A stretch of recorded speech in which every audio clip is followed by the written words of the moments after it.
Jharkhand college Dumri के विनोद बिहारी महतो सभागार में 26/11/2008 के मुंबई ताज में हुए आतंकी हमले में बुरी तरह घायल होकर भी मिशन को अंजाम देने वाले कमांडो सैनिक प्रवीण तेवतिया के आगमन पर सम्मान समारोह का आयोजन किया गया। उनके साथ राज्य पतंजलि योग अध्यक्ष श्री राम जीवन पांडे और जिला पतंजलि योग अध्यक्ष श्री नवीन सिंह तथा कॉलेज सचिव प्रोफेसर बादेंदु शेखर त्रिपाठी जी थे तथा पतंजलि स्टोर इसरी के संचालक श्री प्रदीप कुमार और उनकी पत्नी सुनीता वर्णमाल थी। कार्यक्रम की शुरुआत मुख्य अतिथि और अन्य अतिथियों को बुके और शॉल देकर किया गया। प्रारंभ में पतंजलि योग समिति के जिला और राज्य अध्यक्ष सचिव ने प्रवीण तेवतिया के जीवन की विभिन्न उपलब्धि को बताया। फिर बारी आई मुख्य अतिथि प्रवीण तेवतिया की मुख से आप बीती सुनने की और उन्होंने अपने साथ मुंबई ताज होटल में आतंकियों के साथ मुठभेड़ में कैसे उन्होंने अपने एक कान फेफड़ा खोकर भी अपने मिशन को अंजाम दिया। जब इलाज के क्रम में डॉक्टरों ने उन्हें अनफिट घोषित किया और बहुत कम दिन जीना होगा ऐसा कहा और इसे इन्होंने चुनौती के रूप में लिया और शुरू हुई एक सैनिक का आयरन मैन बनने का सिलसिला और उन्होंने ऐसे ऐसे असंभव कार्य करके दिखाया। उन्होंने कहा, एक कागज का टुकड़ा मेरी जिंदगी नहीं तय कर सकता।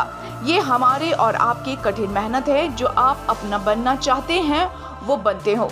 उन्होंने सभी छात्रों को सकारात्मक सोच के साथ जीवन जीने की सलाह दी ताकि आपके लिए कोई काम असंभव नहीं होगा।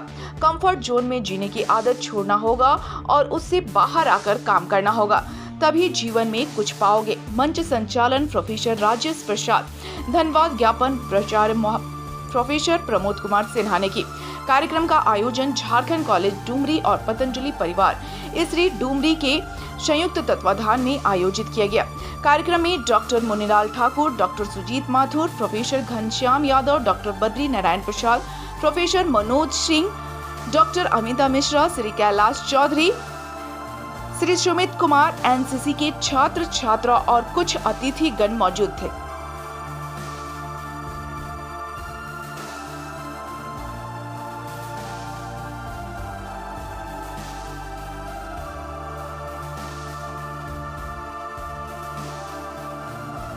जी नमस्कार, जोहार। मैं नवीन कुमार और आप देख रहे हैं स्टार सिटी 24 झारखंड बिहार।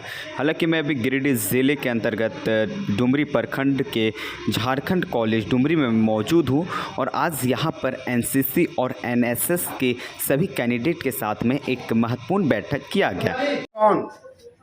और भारत माँ के सच्चे सपूत मार्कोस कमांडो आदरणीय प्रवीण तेवतिया जी यहाँ आए हुए हैं। इनका आने का मुख्य उद्देश्य आज के युवा अपने शरीर पर, स्वास्थ्य पर ध्यान न दे करके भटक रहे हैं अपने लक्ष्य से। अब तो अगर ये यदि अपने लक्ष्य को न सुधारेंगे तो भारत माँ का रक्षा कौन करेगा? यह देश कैसे भविष्य गुरु बनेगा?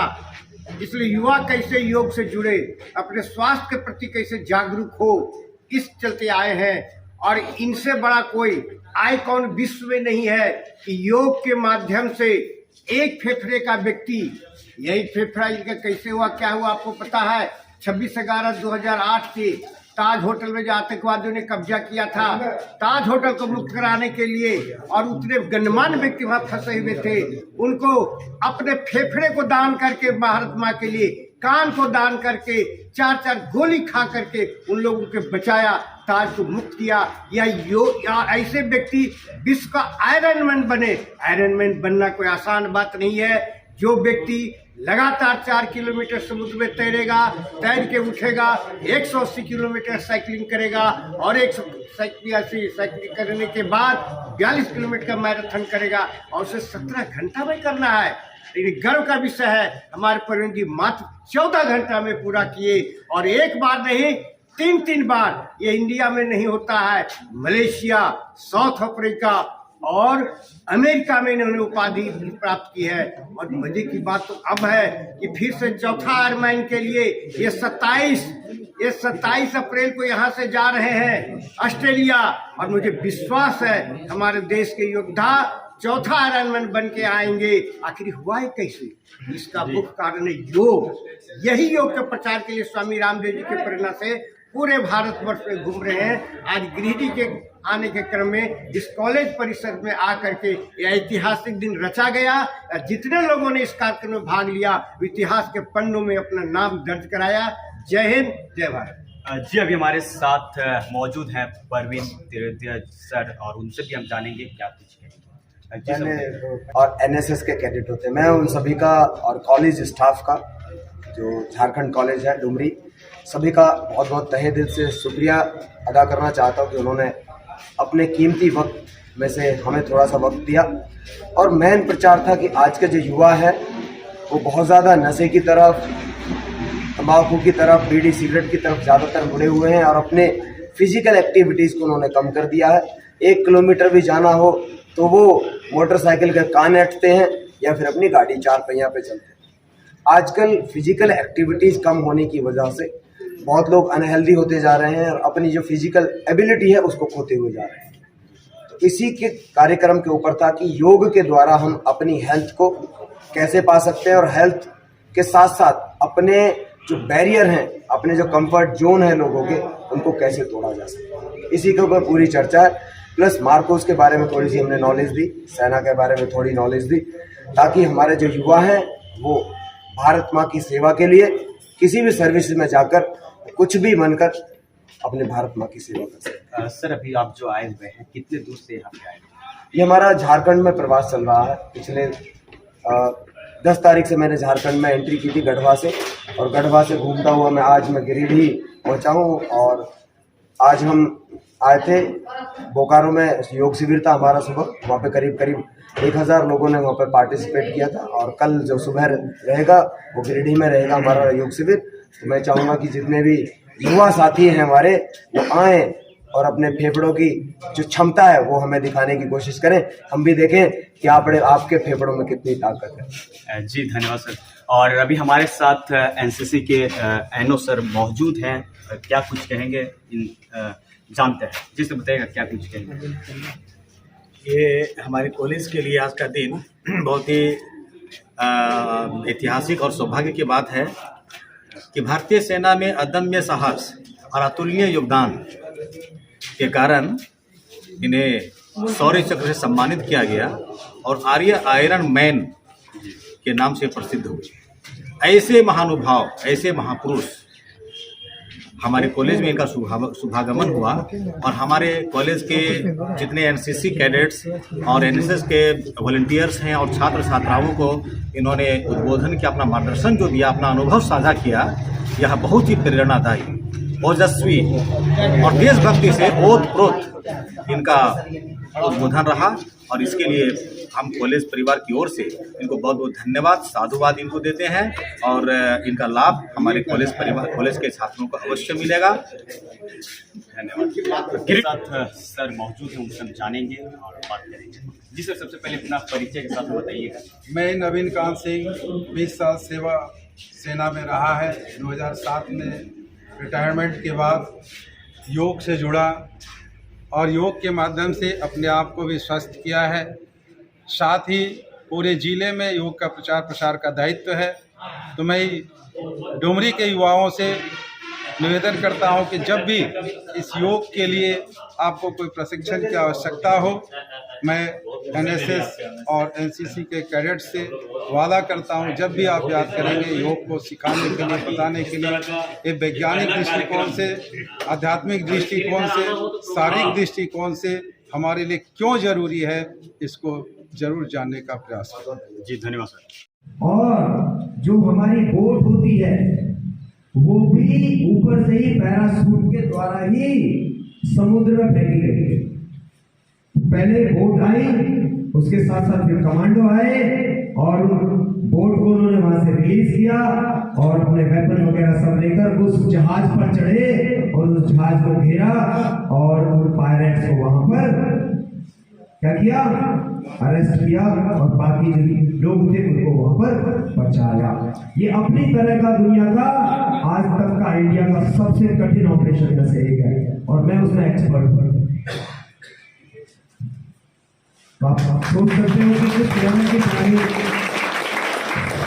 अब खुले समुद्र में आपका एयरक्राफ्ट आपकी बोट को और आपको फेंक देता है पानी में, समुद्र की गहराई कितनी होगी, पैराशूट से आप जंप कर रहे होते हो, आप सोच सकते हो जमीन पर नहीं हो, अगर थोड़ी भी गलती हुई तो डेड बॉडी मिलना मुश्किल है। पैराशूट आपको नीचे लेकर चला जाएगा पूरा का पूरा, समझ गए? एक छोटा सा गलती आपकी पूरी जिंदगी को खत्म। तो कितनी माइनर है, इतने अच्छे ऑपरेशन मार्कोस करते हैं, तो वर्ल्ड रैंकिंग मार्कोस की सेकंड और थर्ड रहती है, बस सबसे नंबर 1 पे अपने ब्रिटेन के हैं और उसके बाद में नेवी सील्स है, यही है, उसके बाद मार्कोस आते हैं। तो आप देख सकते हो कि उनकी जो क्वालिटी है वो किस लेवल की होगी। तो उस फोर्सेस में से, स्पेशल फोर्स में से मैं आया हूँ, रिटायर हो गए, और उसी फोर्स ने ताज होटल का पहला अटैक हमने झेला था रात को, और उस जो टीम थी, उस टीम को लीड करने वाला व्यक्ति कौन था? मैं था।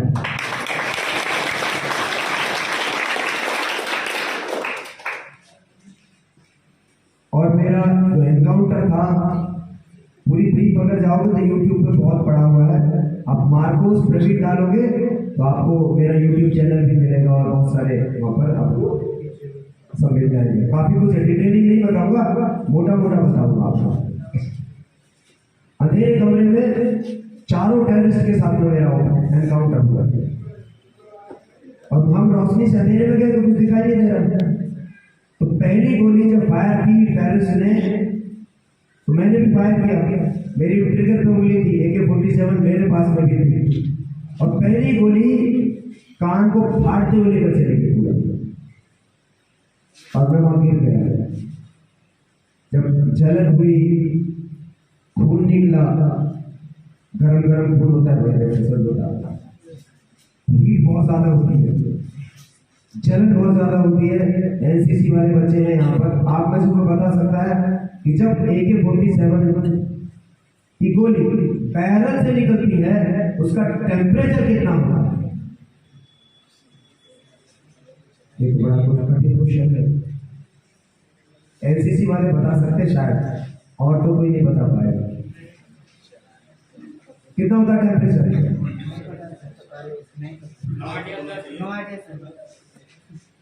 अच्छा, उसके आगे लगे नो आएंगे। 1000 डिग्री प्लस पैरल से गोली निकलती है AK की, उसका टेम्परेचर 1000 डिग्री प्लस होता है। आप तो लगा सकते हो कि क्या हालत होती होगी जब वो किसी की बॉडी से टच करे, जब बॉडी को टच करे।